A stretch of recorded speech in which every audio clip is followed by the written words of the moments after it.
right, welcome back everybody to Altcoin Daily, where you subscribe for a video on crypto every day. My name is Austin, and like always, before we get to the major news stories making headlines in our industry, let's do a quick market check-in. Because last night, about 12 hours ago, cryptocurrency saw a major influx of green. And now 12 hours later, let's check back in. Let's see how we have sustained this influx, or if we have sustained.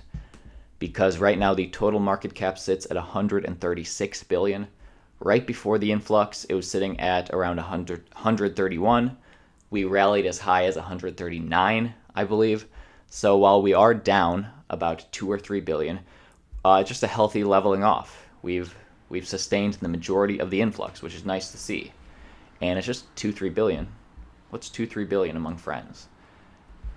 Something significant that I do want to point out is the Bitcoin price. While the total market cap is down and Bitcoin is slightly down, and again, this is just a healthy leveling off after the rally, we are still maintaining the support over 4,000. So we passed the $4,000 resistance, and we seem to be holding, which is a bullish sign. One last bullish sign before we check out where Bitcoin is going next is volume. While the total market cap is slightly down from the highest point in the rally and the Bitcoin price is slightly down from the highest point in the rally, volume 12 hours later is slightly up. About 12 hours ago we were at 5.1, now we're at 5.7, and while this is a minute increase, it's just a small bullish sign that I like to see. I'd rather be slightly up than slightly down. Where is Bitcoin headed next? Well, I mentioned this last night in my video, Bitcoin breaks past 4,000, but I want to go deeper into it today because this is the Bitcoin price over the last 4 weeks. This was our influx of cash that we saw last night. Bitcoin rallied from 38 to 40, and now we're holding. What I'm looking for, if we're going to go into bullish territory or bearish territory, is I think it's great that we're seeing these small influxes of cash, but what I'm really looking for is to either get get higher highs or lower lows, because that's gonna, to me, give me a better sign or a clearer sign of where Bitcoin's headed. Because it's great that we passed this $4,000 mark, but the highest high of the last 4 weeks is 4,200. So what I'm looking for is higher highs off of that 4,200. And we can fluctuate in this level all we want, as long as we don't go under 3,200. That would be lower lows. So that's what I'm looking for the future. Again, it's nice to see the volume increase. That's a small bearish sign for a bullish future. That's a small bullish sign for a bullish future. Let me know what you think. Let's get into the news. And before we get into Bakkt and Tron and Ripple, question: have you liked the video yet? Are you waiting to see if you get some more value? Either way, just putting it out there. It would just help me grow as a channel. But let's jump in. Bakkt competitor launching Bitcoin, Ethereum, Bitcoin Cash, and Stablecoin. Physically backed futures in February. So it seems that while Bakkt is in waiting, there's other competitors taking over the market. And its name is CoinFloor Exchange. CoinFloor Exchange, CoinFloor X, was founded last year as a unit of London-based CoinFloor. London-based CoinFloor is the UK's oldest Bitcoin exchange. And this is going to relaunch in February, so next month, as a spin-off, and will be rebranded as CoinFlex. CoinFlex stands for Coin Futures and Lending Exchange. Why is this making news? Well, really, the significant part of this is domiciled in Hong Kong. The significant part is the new exchange is launching physically delivered cryptocurrency futures. So this physically backed cryptocurrency futures was the big draw to Bakkt. And while we're still waiting on the official launch date of Bakkt after it's been pushed a few times, it seems that CoinFloor X in London is taking over the space. I mean, good to see. Not so much good for America, but good for cryptocurrency. And the derivatives offering leverage of up to 20 times will be available next month to its target market, Asian retail investors. So again, if you're an American, it means nothing. We're waiting for Bakkt. If you're Asian, good on you. Let me know if anybody will be getting into that. I know we have some Asian viewers in the audience, but let's keep going. Ledger crypto wallet goes mobile with Bluetooth-ready Nano X. So this is a progression or optimization over the Ledger Nano S. Now we have the Ledger Nano S. Now we have the Ledger Nano X, and it's good with it goes with your smartphone. Let's read this. Ledger has gone mobile. The cryptocurrency wallet revealed its new Bluetooth-enabled Nano X delivered Sunday at the annual Consumer Electronics Show in Vegas. So small upgrade. I wish if I'd already didn't have a Ledger Nano S, I'd definitely invest in the Nano X. I still might, but you'll be able to check out your balance on your smartphone, which I wish I could do now.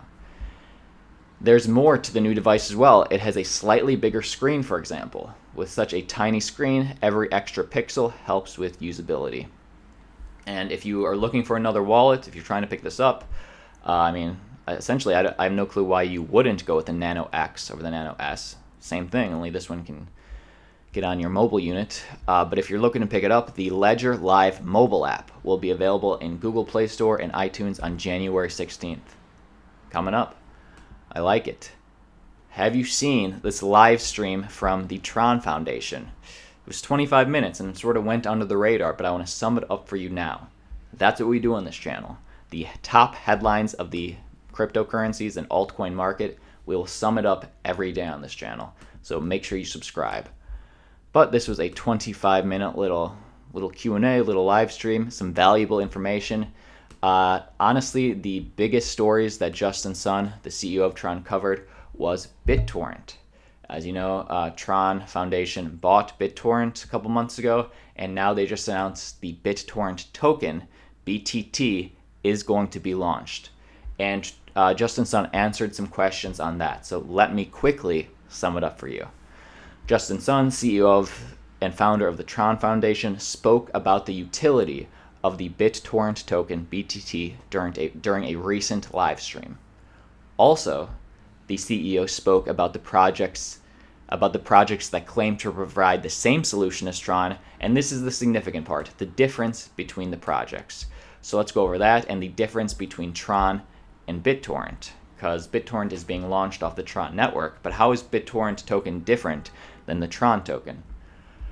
Well, among other things, the CEO stated that introducing the reward mechanism in the BitTorrent protocol is the very first utility of the BTT token. So BitTorrent is a peer-to-peer file sharing protocol, and one of the biggest things that this token is going to do is it's going to be a reward mechanism, specifically for speed and bandwidth. If you want more speed / bandwidth, that's why you have the token, to pay for that. He went on to say that the foundation is considering to expand decentralized storage bandwidth and embed the decentralized application into BitTorrent network for the future. Last thing, before we go on to the Ripple news, is direct quote, "So this is just the first step. I think in the future, BTT will definitely have like a more user case and become even, I think, one of the largest decentralized user cases in the world." So he's saying that BTT, the BitTorrent token, is going to become one of the largest user cases in the world. And to sum up sort of the sentiment in the market right now, BitTorrent, they have a huge amount of daily active users, which is great for the Tron network. It's just sort of interesting that BitTorrent is making their own token, because the two mindsets that I've seen in cryptocurrency right now is, why couldn't this just be another use case for the Tron token, for TRX token? Why do we need another cryptocurrency? And the thing is, we can have it, and there's nothing wrong with building a new crypto on the Tron network, but I'm just going to need to see a little more differentiation, or I'm just going to need to see more reasons why BitTorrent is going to be one of the biggest cryptocurrencies in the world. It sounds like what Justin Sun is saying. Let me know what you think. Hey, if BTT is up on CoinMarketCap, would you invest? Let me know. Ripple has a new partner, but does this mean, will this affect XRP? Let me specify and clear this up. Ripple powers new instant cross-border remittance service for one of the largest Islamic banks in the world. So Ripple has partnered with one of the largest Islamic banks in the world, and it's the Kuwait Financial House, has announced the launch of its instant cross-border remittance service using Ripple's blockchain technology. So Ripple's doing what they do best, making partnerships, and this all came out according to the company's tweet. And the company, Kuwait Financial House, I guess, tweeted that the zero-fee instant international transfer service is now available. So they're bragging how they're using this blockchain technology to save fees, which is a bullish sign for cryptocurrency in general. But are they using XRapid or are they using something else? Because if they're not using XRapid, then this doesn't really affect the price or the value of XRP. Here's the answer. So far, KFH, the Kuwait bank, has not revealed whether it's using Xcurrent, which is Ripple's enterprise software solution that allows banks to settle cross-border payments instantly with end-to-end tracking. So they've not said whether they're using Xcurrent or XRapid, which is Ripple's on-demand liquidity offering that uses XRP to lower costs while enabling real-time cross-border payments.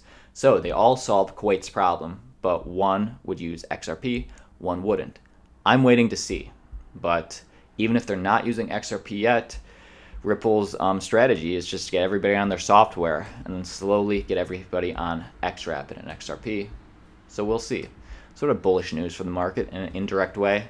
The last piece of news, and I want to thank my friends at Altcoin Buzz, I found it on their site, is Fortnite's retail store removes Monero payment option. So this was a big green flag for cryptocurrency just 5 days ago when Monero it wasn't said to, it was accepted by Fortnite's 125 million or billion users. Fortnite's 125 million users. Huge green flag. Apparently, that's incorrect.